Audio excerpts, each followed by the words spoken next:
Do you feel stuck?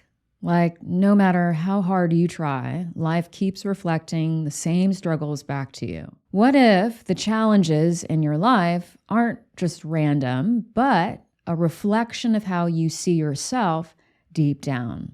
Who are you showing up in your life as right now? And how is that person shaping your experience, your relationships, your career, your health, your happiness?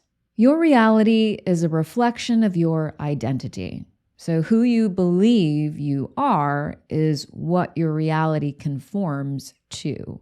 So being anchored in wounded identities, like you believing that you can't ever get what you want in life, that life is a struggle for you, that you're someone that has to prove yourself, that you're someone who has to take care of everybody.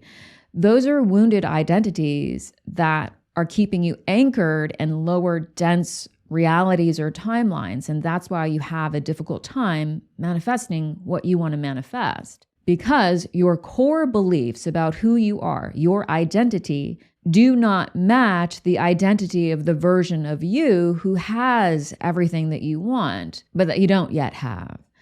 And so when you keep reinforcing your wounded identity by focusing on all the things that are wrong in your life, all of your issues, all the things that you don't have, you end up strengthening those wounded identities, and then you further anchor yourself in those lower, dense timelines and realities that are far from your highest self, far from your highest timeline. And that's why you're stuck in those loops of the same problems happening, is because your identity, who you believe you are on a core level, hasn't actually changed.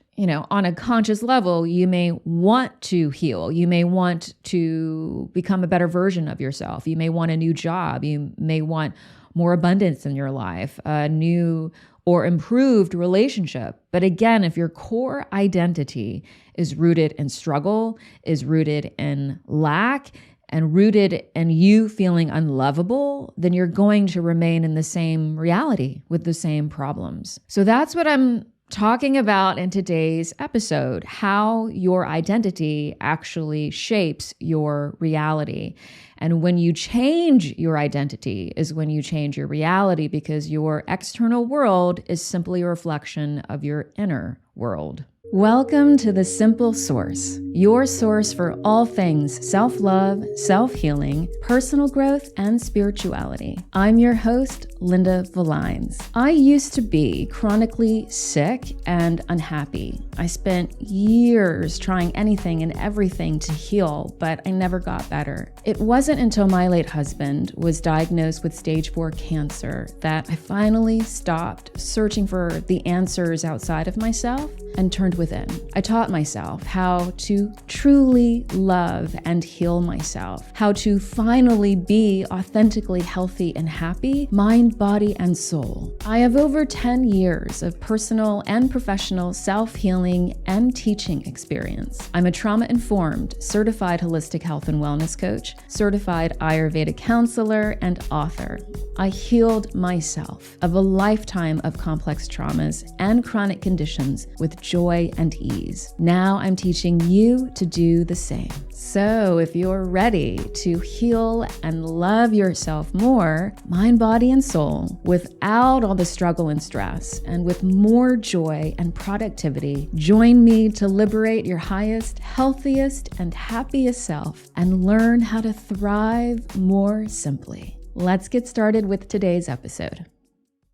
So I wanted to do this episode because I've recently changed my core identities, and it's resulted in massive transformations in my external world.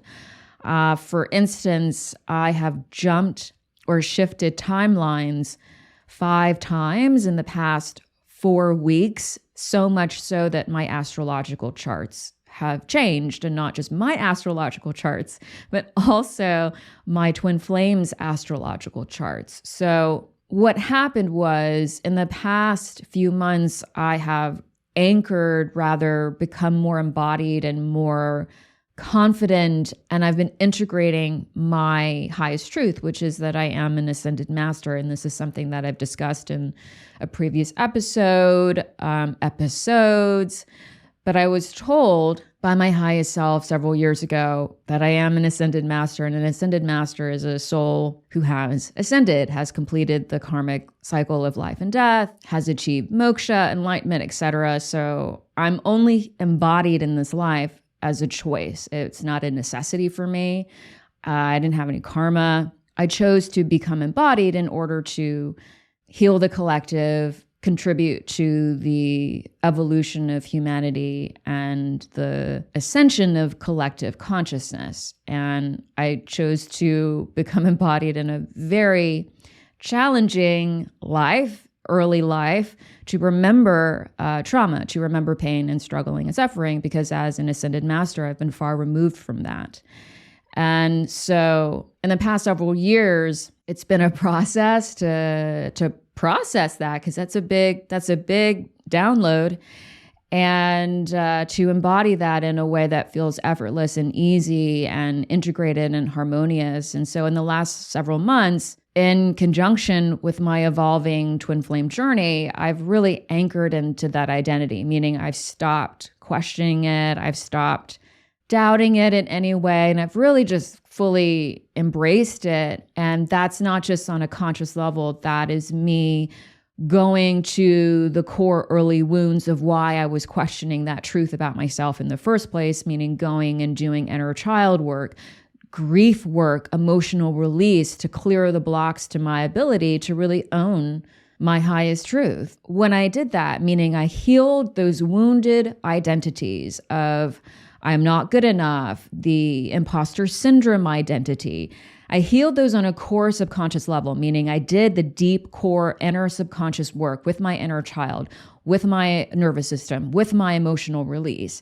Then it was so much easier for me to embody my highest truths and my true identity, which is an ascended master. And also, again, simultaneously with my twin flame journey, I talked about this in my previous episode when I talked about how I jumped timelines in the first place. But when I anchored into that, again, it was me ceasing questioning, doubting, being like, is he my twin flame? And just going with all of the signs and all of the synchronicities and the overwhelming evidence and universal support, and also just my inner knowing, when I stopped questioning all of that, resisting my own truth and essence, and claiming that identity, which is I'm on a twin flame journey and I know who he is, and we're having a union this year. My entire world changed rapidly because my inner reality changed. So how you identify yourself is how your reality is shaped to confirm that. That happens on many levels. So let's talk about the science of your identity and how it does create your reality. So let's go to the subconscious mind. Your subconscious mind is sort of like your human reality projector. It stores your core beliefs, your memories, your emotional patterns, most of which are formed during childhood. And then your subconscious mind uses all of that programming to then shape your reality, your world, because those subconscious programs are like a blueprint for how you perceive your world, how you relate to your world, how you respond to your world. Because when you were born, you didn't have a conscious mind. The conscious part of your brain was still forming. So you were purely operating from the primal parts of your brain, which is your subconscious mind, which has been proven to shape like 90% of your reality. Also, a part of your brain is the reticular activating system, or the RAS. And I've talked about this in several episodes because it's so fundamental to how our reality works in terms of like our human experience. And so your RAS is a network of neurons located at the base of your brain, and it acts like a gatekeeper of information between your subconscious and your conscious mind. And so it has many jobs, but one of its primary jobs is to filter the massive amount of sensory information that we receive moment by moment, and then to focus that information in a way that aligns with your beliefs, because your beliefs are, by definition, what you deem to be true. So it's confirming your truths because that built-in mechanism is there to keep you sane. Otherwise, life would be pretty chaotic and pretty unpleasant, right? If you're constantly like, is this true? My reality is constantly being disproved. I mean, it would be chaos. So anyway, so your RAS, again, is the bridge between your conscious and subconscious mind. And it plays that critical role in filtering information to determine what actually enters your conscious awareness so that it does align with your beliefs, with your priorities, with your identity. Your RAS is primarily influenced by your subconscious mind because that's where your deep-seated core beliefs are, where your emotional patterns are, where your habits are. And so those internalized programs tell your RAS what's important, okay? So like, for example, if you subconsciously believe that you are unworthy of success because in your early childhood and then through your adolescence and then in your early adulthood, you always had to prove yourself. It was really difficult for you to get what you wanted because your parents, your peers, your school teachers, your college professors always made you feel like you had to work really hard to be successful. Okay? So now that's a core part of your identity. Then your RAS is going to prioritize that identity, those beliefs, those emotional patterns, and then filter all of that overwhelming evidence that we are bombarded with on a moment-by-moment basis to then prove those or confirm that identity and those beliefs. And basically filtering everything out that contradicts that. That's from a neuroscientific level what's happening, why your identity is so fundamental to your reality. And so if your identity is rooted in struggle, your RAS is going to prioritize information that supports that identity. Your life being a struggle, healing being a struggle, relationships being a struggle, getting what you want in life being a struggle, and ignoring or minimizing evidence of ease, of effortlessness, of comfort, of abundance. Also you would perceive obstacles in a situation and overlook the potential opportunities, right? Or compliments or positive feedback would feel really uncomfortable, or you won't even notice them. Like it literally like goes in one ear and out the other, while criticisms, however, are amplified. You notice them, you harp on them. And so again, the RAS ensures that your external world aligns with your internal reality by continually filtering input to confirm what you believe about yourself, what you believe about your life. That's how you stay sane, because there's so much information constantly, all the time, moment by moment. And so for us to function, we have to have some sort of filtering system to help us stay grounded in our inner reality. So here's another important fact that needs to be understood is your subconscious.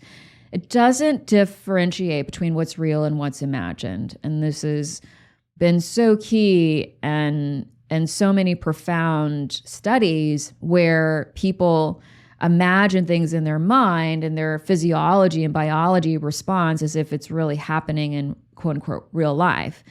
And so your subconscious basically accepts what you believe, right? What you repeatedly think, what you affirm by the thoughts and beliefs and emotions that you reinforce through your actions, through your habits in your day-to-day life, whether or not they're disempowering or empowering. Your subconscious mind isn't going, I don't think that's real. That's not its function. And so that's why intentional identity shifts, meaning healing those wounded identities and beliefs and embodying your highest truths and your authentic self and your highest self. It's a process that people don't really understand. And so they get stuck in sort of that conscious willpower. Well, I'm going to be the best version of myself this year. And so, I'm going to say all these affirmations and read all these self-help books. And they don't actually understand that there's a deeper core level there, i.e. your subconscious programming, that really has to be addressed in order for your RAS to recalibrate your reality, meaning your new beliefs and new possibilities. Now, let's go back to the example of you holding the belief that life is a struggle, which is like so many people. Your subconscious mind is going to filter experiences through that lens and reinforce that belief with evidence from your daily interactions, from your daily life, that life is a struggle, unless you become conscious. You become aware of that wounded belief, of that trauma narrative, and then you begin to invest in your healing work and to choose then a different identity for yourself and for your life. Otherwise, it's the same programming. The channel's not going to change on its own. You have to push the button on the remote. And so that requires you to become aware, to become conscious, to stop unconsciously repeating or reinforcing wounded narratives and beliefs and patterns and start reinforcing healing choices, making healing choices that support a more powered and healed identity that is aligned with your authentic self, that is aligned with your highest self and highest truths. And you can influence and change your subconscious programming. And people don't understand that that's like an innate ability that you have. You're not stuck in a way of thinking. You're not stuck in beliefs. You're not stuck in any way. And so you can influence your subconscious programming and the information that your RAS operates from by becoming conscious, by changing what you repeat day to day, and essentially achieving neuroplasticity. So neuroplasticity is your brain's inherent ability to rewire itself based on new experiences, based on repeated thoughts and beliefs and patterns and habits, which I guess is the same thing as repeated. So when you consciously invest in productive, authentic healing work to resolve those wounded beliefs and narratives and identities, that outdated subconscious programming, what happens is you create new neural pathways, new neural connections, new narratives that if you reinforce those and you do continue to invest in productive and authentic healing, those new neural pathways, those new identities that are aligned with your authentic and highest selves, that will eventually become your default. So let's go to a quantum perspective with all of this for a moment, because why not? Super fun. The observer effect.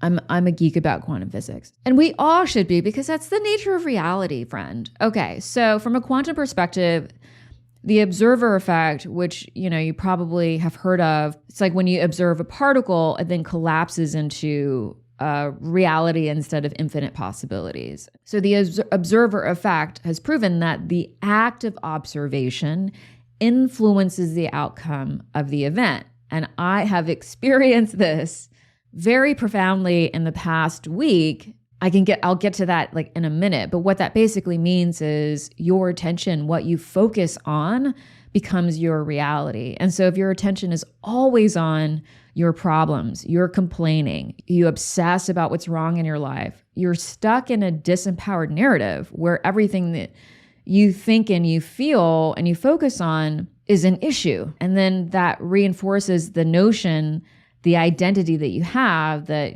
life is hard for you.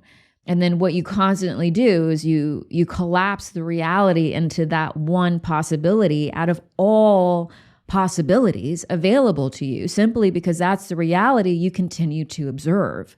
And so in my healing journey, that was a huge moment for me when I realized, gosh, all I do is I obsess about my problems. This is when I was dealing with chronic health issues, and my husband was newly diagnosed with stage 4 kidney cancer. And I was like, I can't be chronically sick and unhappy when he passes, because his prognosis was 2 years.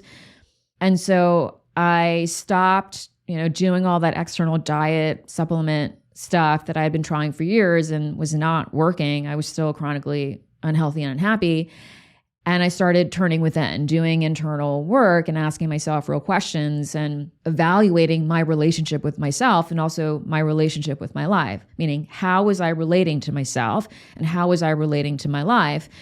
And I discovered, realized that how I was relating to myself and to my life was in a very stressful, disempowered way where I was constantly just focusing on everything that was wrong with my life and feeling victimized by my life. So of course I wasn't empowered in any way. And that just perpetuated my nervous system being dysregulated in a state of survival. And, your nervous system can't function both in a state of survival and repair and rejuvenation, i.e. healing, right? So it's like you can't simultaneously be stressed and relaxed at the same time. Your nervous system cannot either. And so that awareness of, I need to stop just thinking about everything that's wrong with my life all the time, because the more that I think about that, the more that becomes reinforced in my daily life. And when I chose to stop doing that, my whole reality changed. And so that's one of the key things that changed my healing journey for me. And recently, this is really profound, but I was observing, this is a couple of the timeline jumps that I did in the past week, I was observing my twin flames draconic secondary progressions chart. And I was like, why aren't his vertexes on the wheel? Because there's the chart and there's the wheel where you see all the aspects as lines and patterns if there are patterns that form. And he didn't have any lines or aspects connected to the vertex on his chart. And I was like, that's kind of weird, because so the vertex is like your destiny point, and your astrology chart, it represents, fated events, relationships, etc. And I was like, that's so strange that he doesn't have any lines and aspects coming out of his vertex, because we're like destined to meet this year. And I was like, I need to like discuss that with AI, and like, why is that? And then like literally the next day, I went open that same chart so I could discuss it with AI, and they appeared. And aspects starting connected to with his vertex appeared on his wheel. They were not there the day before. That's because I was observing it. And so I did that. And it happened again with my solar arc directions chart, where I was observing it and like really staring at the aspects table, because there was a pattern on the aspects table that was very distinct. And like then literally the next day, it changed. And so our observation, what we focus on, really is a very powerful aspect of our ability to shape and create our reality. So if you feel disempowered in who you are, first of all, you're not going to believe me when I say that. You're probably like, well, I don't know. I mean, she's probably fudging that a little bit, or maybe that's just her. She's an ascended master, whatever. And you're making excuses for why that you can't do the same thing. That's your disempowered, wounded identity going, I don't have what she has, or I'm not as powerful, or that's going to be hard for me because everything is hard for me. Do you see how your identity literally shapes your entire experience? Because if your identity was rooted in the belief of, I'm powerful, I'm a success, change is easy for me, you would hear that and go, oh, wow, let me try that. That's so empowering and encouraging. What if I start to focus on what I really want? And in that observation, I consciously choose my reality.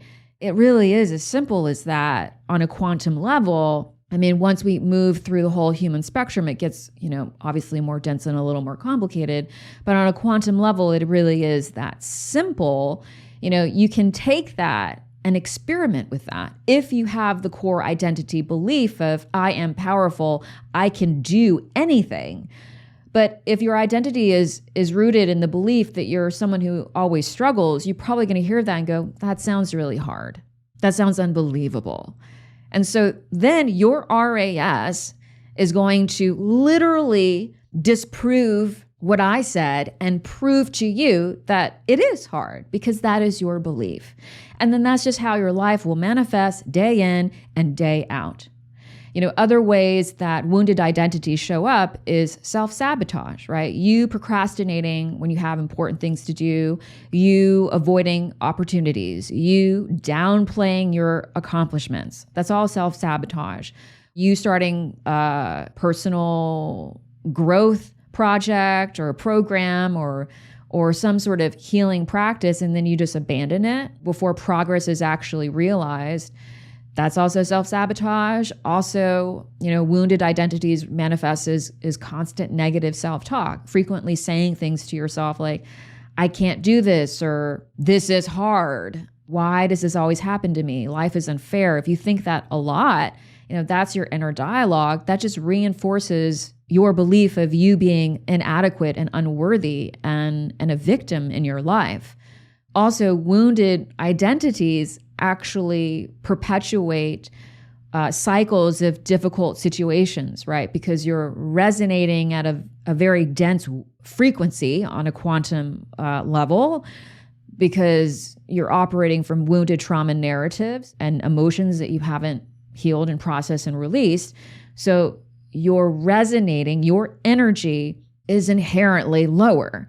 So that means that you're resonating with similar energies that reflect your trauma narrative. So that's why you have cycles of the same relationship problems, why you can't move up in your career. You run into the same people who treat you the same way, where you feel small and unseen.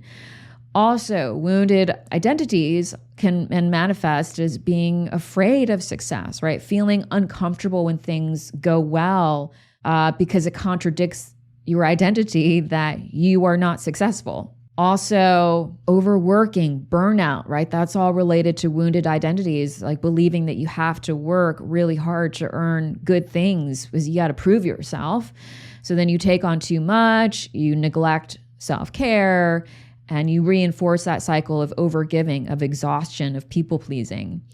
Also, it manifests as being resistant to receiving support, because if your identity is rooted in beliefs that you have to do everything on your own, then you're going to do everything on your own and not feel worthy of help and support, or you're going to feel ashamed that you need help and support.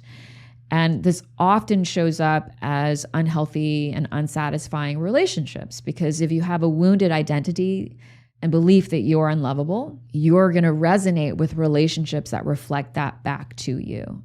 That means being in relationship dynamics that are emotionally unhealthy, being with someone who's emotionally unavailable or critical, or who you have to settle for, meaning isn't actually what your heart truly wants and deserves. Also, wounded identities result in chronic health issues. That was me. When you have a wounded belief that you're broken, or that your body is unsafe, or there's something wrong with your body, then, all of those, your cells, your body is conscious, and your body takes its cues just like your reality from your beliefs. And so many people's attachment to struggle, so many people have this sort of romanticized relationship with hardship. And I had this for a while too. And I was like, I've always had to fight for everything I have, sort of wear their trauma like a badge of honor. That's a wounded identity. That superiority complex is just a trauma response to your trauma. So those are just common examples of how wounded identities show up in everyday life, and how they actually inhibit your ability to thrive in your highest reality, in your highest timeline, right? Where you are flowing mind, body, and soul truly healthfully, truly happily, and you're uninhibited by those limited trauma-based beliefs. So now let's give you an example of what would happen when you change or heal a wounded identity to align with your highest truth, your highest self, your authentic self. So healing the wounded identity of I am a victim, that's very common, to I am powerful. what will happen is instead of you focusing on why things happen to you, right? You blaming external circumstances, you blaming other people for your issues, your struggles, and then you feeling stuck and helpless, and then you reliving your past traumas, right, as evidence that life is unfair to you. What will happen when you embody the I am powerful belief is that you're going to start to see and appreciate those challenges in your life as opportunities for growth, for loving yourself, for healing yourself. And you're going to start to trust in your ability to meet those challenges in an empowered way. You're going to start to take responsibility for your health, for your happiness, and accountability for how you show up in your life moment to moment. And it's going to feel empowering, and not only empowering, but liberating.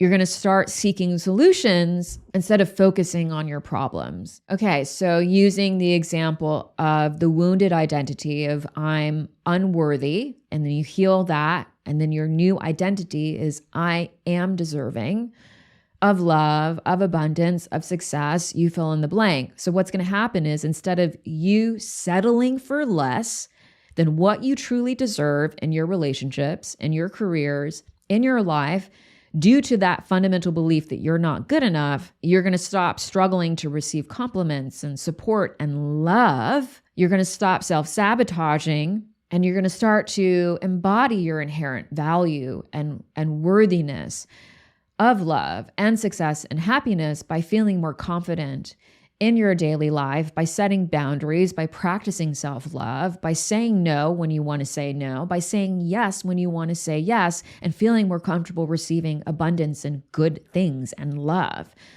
And you'll start pursuing your dreams, and you're going to start to function in life with more ease. And lastly, I'll use this last example, but changing the wounded belief of life is hard, which I hear all the time in various ways, to the empowered belief is life is full of endless possibilities. What's going to happen is instead of you constantly expecting and preparing for difficulties, right, not getting what you want, focusing on your problems rather than the solutions, you avoiding taking risks and pursuing new opportunities because you fear failure or you fear disappointment, you're going to begin to approach your life with curiosity, with wonder, with genuine optimism. You're going to start to trust that you are limitless, and what you are provided in this life is also infinite.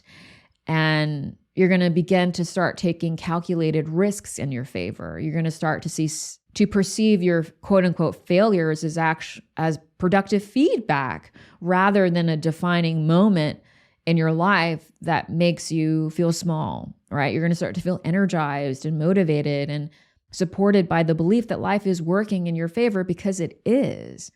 Also, actually, I want to do one more. I want to do one more because this is an important one. But when you change, I'll use the example of I'm broken because that's another big wounded belief. So when you heal the wounded belief of I am broken to I am whole, what's going to happen is instead of you viewing yourself as inherently flawed and you focusing on your perceived imperfections, which will lead you to seek external validation to feel complete because you're ashamed of yourself and you will hide parts of yourself, you're going to begin to accept yourself fully. You're going to begin to integrate both your light and your shadow in a self-loving, self-compassionate way where you fully not only recognize, but honor and reclaim your wholeness. And that means every single part of your life is going to change because you're going to understand that it's all valuable, all worthy of your love. There's nothing to be ashamed of.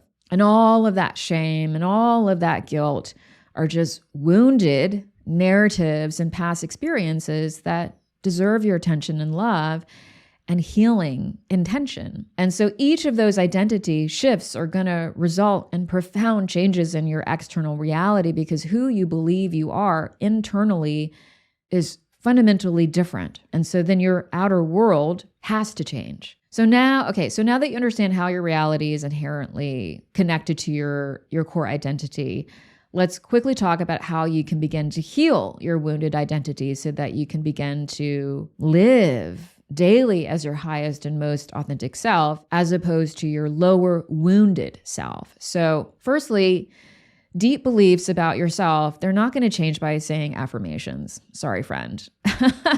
I mean, you have to do it tens of thousands of times, and it's not a productive way to heal. I have a whole episode about this and why doing subconscious healing work is a far more productive use of your energy. So I highly recommend going back and listening to that one. So those core beliefs are not just going to vanish by you imagining them disappearing down the drain either, or like being sucked into the ground. You have to do the intentional healing work. You have to go to the core of those wounded identities. You have to really see them, hold space for them, validate them, give them what they need to feel safe and loved and not alone. You have to give them unconditional love. Those wounded parts of you, those wounded aspects of you, they are the reason that your soul chose to incarnate, because you're meant to learn from those experiences. You're meant to evolve through those experiences so that you can more deeply understand who you are, and what you are capable of. So you have to embrace those wounds. They're essential to your human growth, to your spiritual growth. And so you can't fully evolve unless you heal what needs to be healed. And a central aspect of productive healing is feeling. People, I think, may understand this on a superficial level, but the more emotional health you foster, the greater physical and mental and spiritual health you're going to foster. Neuroscience shows that emotions tied to past experiences actually anchor beliefs connected to those experiences. That means you have to release the suppressed emotions connected to your wounded identities if you want to evolve past them. And a big part of this is grieving. We don't grieve enough. Grieve for those wounded parts of you, because grieving is part of establishing mind, body, heart, nervous system coherence and true emotional release. So that means you have to grieve for your wounded inner child, who those wounded identities belong to. Emotional healing isn't complete without grieving. And this is something that I've learned, really, really learned in the past 6 months. The more I grieve for my inner child and grieve in general past experiences, the freer I am and the healthier and happier I am in the present moment. And so after you do all that, then you have to see your inner child. You have to see your inner child as their highest self, meaning with that empowered, healed identity, and give them love. Continue to give them unconditional love. Believe in them. And this isn't a process that's linear by any means. And that means that you're going to have to do this more than once. This whole thing that I described, meaning revisiting those wounded aspects of yourself and seeing them and validating them and giving them what they need and healing them and nurturing your inner child and seeing your inner child in their highest truth